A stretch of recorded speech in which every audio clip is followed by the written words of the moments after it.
Hi everyone, welcome back to Novel Idea. My name is Dia, and today we are going to go over the mid-year freak out tag.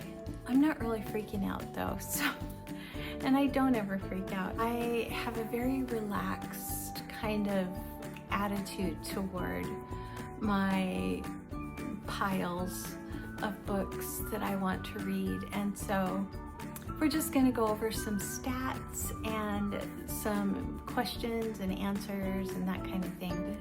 So let's jump in. Today I am sipping aloe water. I think it's called aloe or something like that. I got introduced to this in Korea many years ago, and it happens to be K-Tropathon month, and so in honor of K-Tropathon, I'm having some aloe water. Okay, so the first question is always, what's the best book you've read so far this year? And I'm not gonna tell you. I'm just gonna wait until I wrap up the year, and then you will know right along with me. I will, however, tell you that so far there are only 4 books in the running, and I just have not had very many absolute tippy top reads this year. And so currently there are only 4 books in the running for that. I have read 138 books. 9% of those were over 500 pages. 16%, which is low for me, I really need to get that up, was nonfiction, and only 7% of those have been on audio. Okay, so the next question is, what's the best sequel that you have read? And that hands down has been Lirael, which is Garth Nix's sequel to Sabriel. It's his Old Kingdom trilogy, the original trilogy, and it was a reread, but it's hands down the best one that I have read so far this year. What's the biggest surprise so far this year? Let me grab it. I have 2. One I don't own, and that is the Door-to-Door Bookstore. This is a translated book, and I want to say that it was translated from Dutch or German. I'll make sure to put it up here, and I'll even put on the screen what it was translated from. But I did not expect to like it as much as I did. It was uplifting, just plain fun. Had some surprises. There was some depth to it that I also wasn't expecting. It was just really good. I really enjoyed it. The other one was this, and I don't know why I was surprised by Niall Williams being a wonderful storyteller, but I was. It's a story that takes place around Christmas time. A foundling child that basically changes the hearts and minds of a village and the life of a family. New release that I have not read yet, the sequel to Dallergut Department Store. Dallergut Dream-Making District, maybe? And also Ashfire King, which is the sequel to The Stardust Thief by Chelsea Abdullah, I think. Most anticipated one that is not out yet. And again, a couple of translated works. Hakuda Photoshop is one I have on hold at the library. I requested that they buy it. They did. As soon as it is released, I will be the first in line. And then Soyangri Book Kitchen is another one. Same situation. And so those are the only two really that I can think of that aren't released yet that I'm looking forward to. There's probably something else, but I'm not really up on new releases very much. Okay, biggest disappointments. The first one I just read in June, and that was Summer in Orcus by T. Kingfisher. I have read certain books that I like a lot more than others with T. Kingfisher, but I always, just have this expectation that I'm going to like her books. And I read Summer in Orcus, and I didn't like it even a little bit. I probably would have liked it if there would have been kind of some mending of relationships, or if there would have been a changing of heart and a little bit of a character growth arc, but there wasn't. And so, yeah, I got rid of it right away. I didn't like it. The other one I also got rid of, and that was A Shropshire Lad, which was a book of poetry. And every single one of them felt like he was in the mully grubs. I know it's about war, but it was so just navel gazy. There was nothing that was pulling him outside of himself. And I couldn't do it. A.E. Houseman, I think, is the author of those ones. I had high hopes when I bought A Shropshire Lad. It was the cutest little book, and I was going to read it at night when I was going to sleep, and I just couldn't do it. So, new favorite author. Well, can you say that you have a new favorite author if you've only read one book by them? Because I have several that I've read only one book by, and I really like the one book. But I don't know that I can say that they're a favorite if I haven't read more than one book by them. I'm going to give you one that I really, really, really liked, and that I don't even know if he has any more books, and that was Herodotus.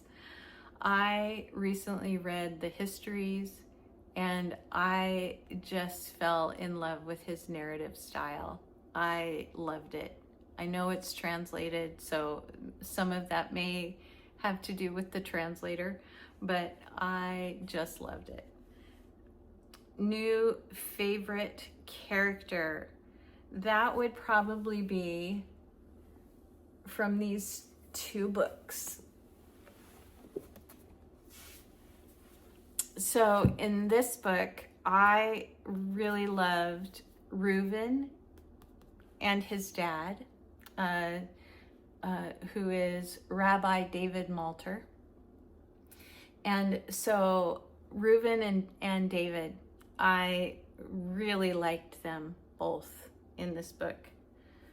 They both had things that happened that, I didn't care for, but overall, for the most part, I loved them. And then Father Francis Chisholm from The Keys of the Kingdom, loved him. Always had this outlook of what would loving someone unconditionally do for their life? What does it mean to love somebody until they change, and whether or not they change? And I just loved him. He was amazing, and he was funny. Book that made you cry. Is it up there? I can't reach it.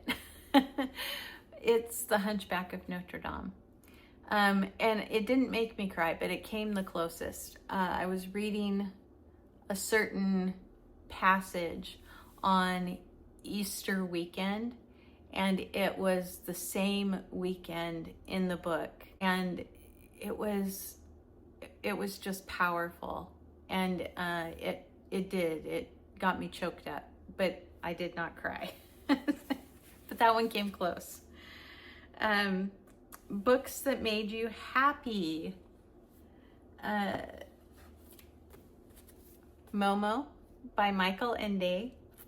This was so fun and absolutely precious, and it was hopeful. It just had everything in it. I enjoyed this immensely. So that's one.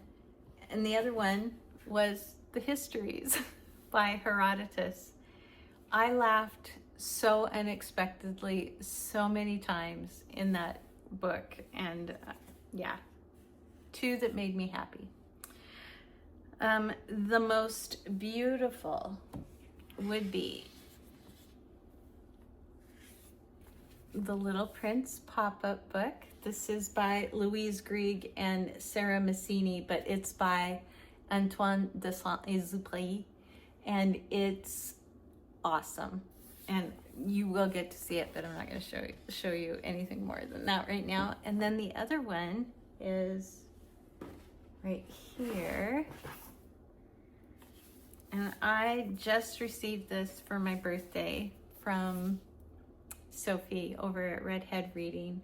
And this is the artwork for the Lord of the Rings original from J.R.R. Tolkien. And it's slipcased, and it's just, I was absolutely astounded when I got it.